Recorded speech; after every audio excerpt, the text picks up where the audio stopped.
Bonjour Karl Meus. Bonjour Vincent Roux. Alors on va revenir sur ces déclarations qu'on vient d'entendre.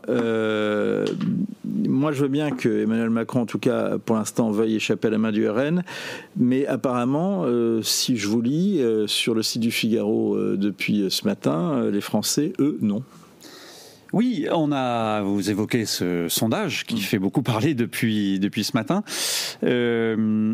On a voulu vérifier. C'était sur toutes les antennes. Oui, mais parce que c'est le premier sondage qui est fait après le vote de la motion de censure, et ces premiers sondages après la césure du mandat d'Emmanuel Macron. On rentre dans la dernière partie là du mandat d'Emmanuel Macron.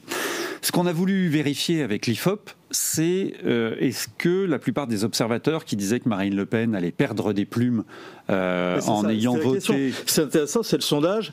Juste, on précise, donc c'est pour ça qu'on dit le sondage choc, parce que quelles que soient les configurations, Marine Le Pen arrive en tête en cas de nouvelle présidentielle et progresse. Et elle progresse partout, quelles que soient les configurations. Exactement. C'était assez contre-intuitif. La plupart des observateurs nous disaient Marine Le Pen va perdre des plumes, ses électeurs, surtout ça leur plaît pas. Une partielle, une législative partielle dans les Ardennes, où c'était le plus jeune député du RN qui avait démissionné, donc c'était symbolique. Voilà. Et la personne qui se présentait pour le RN a beau avoir progressé entre les deux tours, elle a perdu. Voilà. Ce qui n'est pas complètement contradictoire avec notre sondage, parce que notre sondage, l'IFOP a interrogé les Français sur un premier tour. Si dimanche prochain il y avait un premier tour d'élection présidentielle, avec, vous l'avez dit, plusieurs hypothèses, mais en tout cas 3 hypothèses où il y a Marine Le Pen, une hypothèse où il y a Jordan Bardella, mais on n'a pas fait de question de second tour. Or, on sait que le problème de Marine Le Pen, c'est le second tour. C'est comment arriver à attirer à elle un certain nombre d'électeurs qui ne constitue pas son socle. Mais ce qui est intéressant dans ce sondage, c'est justement qu'elle progresse, notamment chez les retraités, chez toute une catégorie de population, même chez les agriculteurs qui n'étaient pas encore complètement acquis. Il faudrait revoir le détail, je ne l'ai pas en tête, mais en tout cas, elle a cette progression de 2 ou 3 points selon les adversaires qu'elle a en face d'elle. Les autres enseignements de ces sondages, c'est que le bloc central, lui, ne progresse pas. Si c'est Édouard Philippe ou Gabriel Attal, certes, il se qualifierait pour un second tour, mais l'écart grandit avec Marine Le Pen.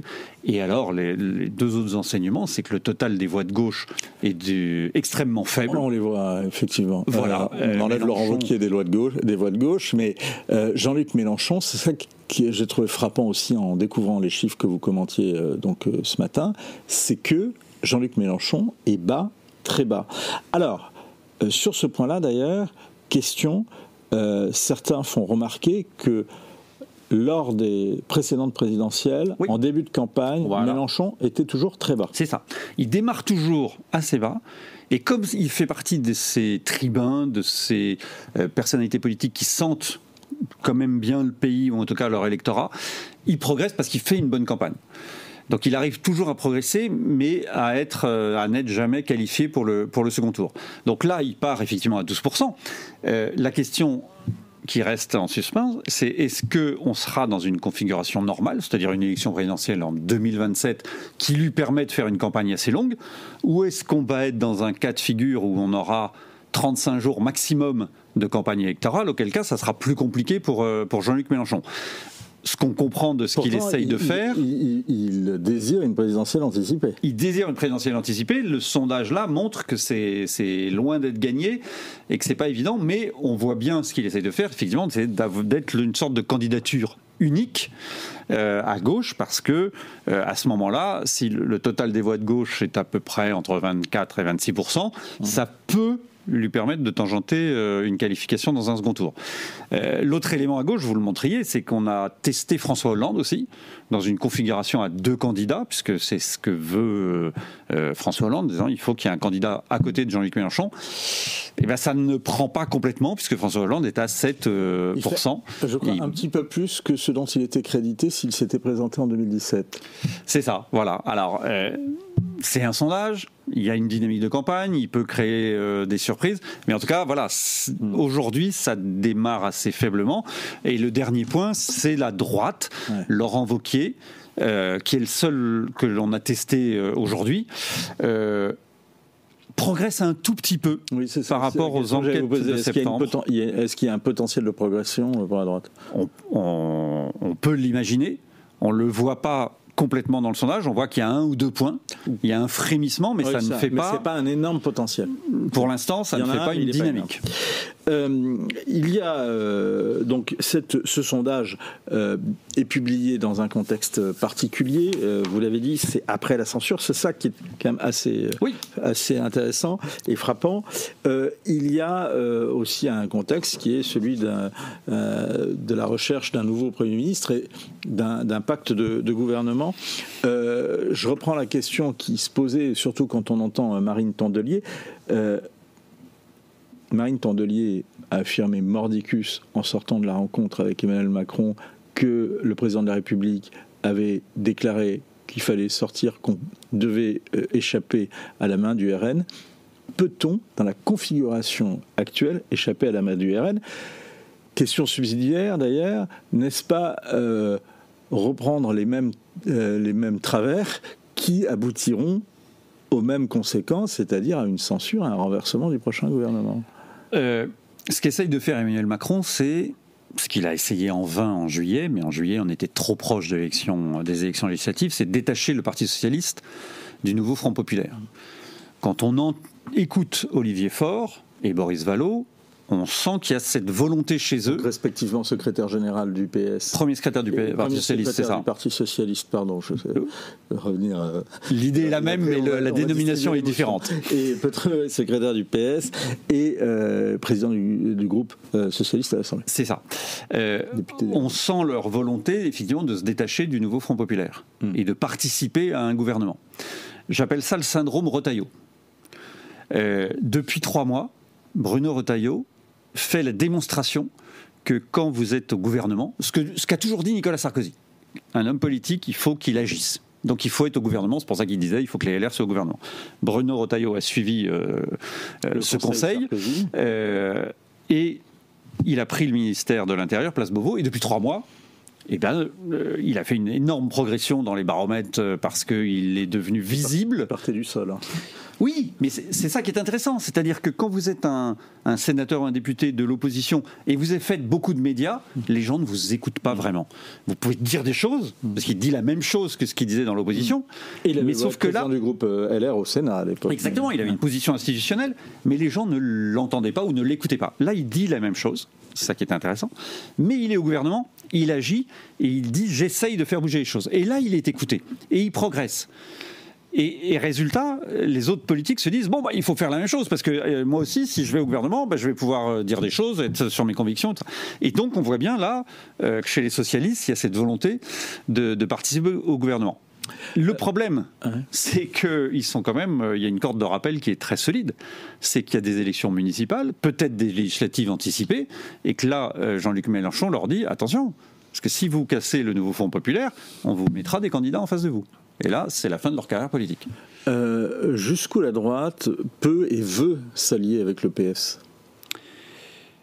C'est tout le problème de la négociation, c'est-à-dire que chacun arrive avec ses bases. Un peu Laurent Wauquiez, quand on relit les déclarations à froid, on se dit qu'ils sont prêts vraiment à s'allier avec le PS, ils ouvrent la porte. Quand on les entend, on se dit quand même qu'ils sont un peu le pied sur le frein. C'est-à-dire que tout le monde veut s'allier avec les autres, mais à ses propres conditions. Les socialistes veulent s'allier avec la droite, mais à condition que le Premier ministre soit de gauche. Les LR disent on veut bien qu'il y ait le PS, mais à condition que le Premier ministre soit de droite. Deuxième condition, la gauche dit oui, mais c'est sur notre programme. Donc les retraites, on n'en veut plus, on fait la proportionnelle, et la droite dit ah non, si on vient, c'est sur notre programme. Donc là, ça maintenant, c'est le problème d'Emmanuel Macron d'essayer de trouver l'entente avec tout le monde. Alors, pourquoi c'est si indispensable d'avoir le PS ? Je termine sur cette partie-là parce que vous évoquiez le poids du Rassemblement national. Parce que si le PS ne participe pas au vote de la motion de censure, la motion de censure ne passe pas. Autrement dit, donc on a le fameux pacte de non-censure. L'addition des voix de LFI, même des communistes et des Verts, plus du RN, ça ne suffit pas. Il faut, et on l'a vu la dernière fois, les 66 voix des députés socialistes. Donc si vous arrivez à les détacher, ou au moins une quarantaine d'entre eux, soit par un pacte de non-censure, soit parce qu'ils sont dans le gouvernement, à ce moment-là, vous assurez une pérennité du gouvernement supérieure à celle de Michel Barnier. Est-ce qu'une fissure du groupe socialiste est envisageable ? C'est tout l'enjeu. C'est pas simple, parce que tant que vous ne changez pas le mode de scrutin, les députés socialistes sont sous la menace d'une élection au scrutin majoritaire avec un candidat du NFP contre eux, et là, ils perdent leur circonscription. J'ai compris pourquoi arithmétiquement, parlementairement, c'était important d'avoir des socialistes. Je vous repose la question, jusqu'où la droite, que vous connaissez très bien, peut aller dans cette alliance avec le PS. Jusqu'où Laurent Wauquiez et plus encore Bruno Retailleau